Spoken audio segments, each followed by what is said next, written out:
Hi leaders! Welcome back to science class! It's me, Miss Ogi Fira. Today, I would like to share a tips to you how to break the code that is given today in science class. I already prepared a picture there. It's called the code reader. If you want to make or read the code, you need to have this picture to read the code as a weapon. Yeah.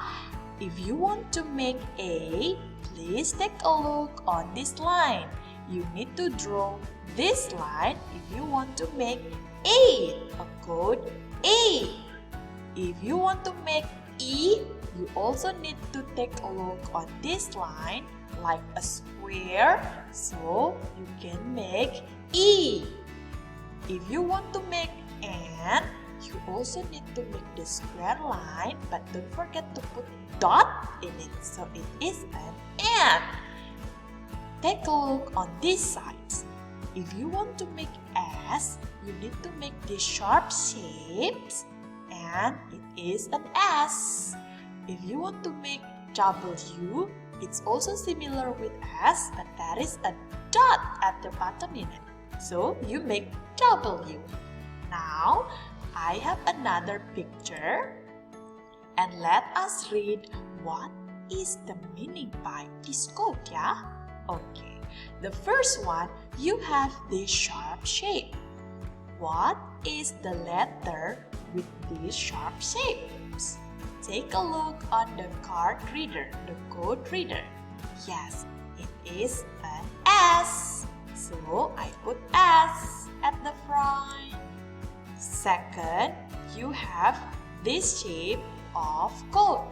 What is the letter with that shape of code?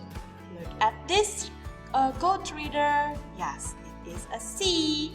Then you put C after S. Okay, the third one, you have this shape.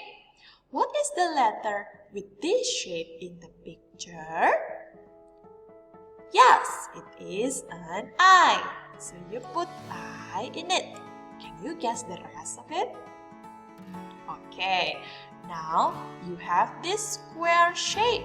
Look at this code reader. Which letter is formed with the square shape?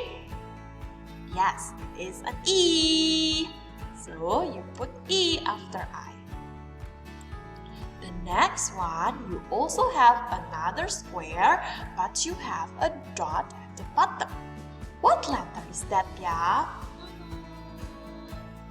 Yes, that's an N. Put N after E. Oh, can you guess the rest of it? Okay, now we have this shape. What is the letter with this shape, yeah? Yes, it is the C. Put the C in this place. The last one, we have another square without dots. So which one is that, yeah? Yes, that's the E. Put there. Wow! You have break the table. You have break the code. Yes, this code you can read it as science. Now, can you make your own code or break the code that is given by your teacher? I know you can do it. Bye, leaders!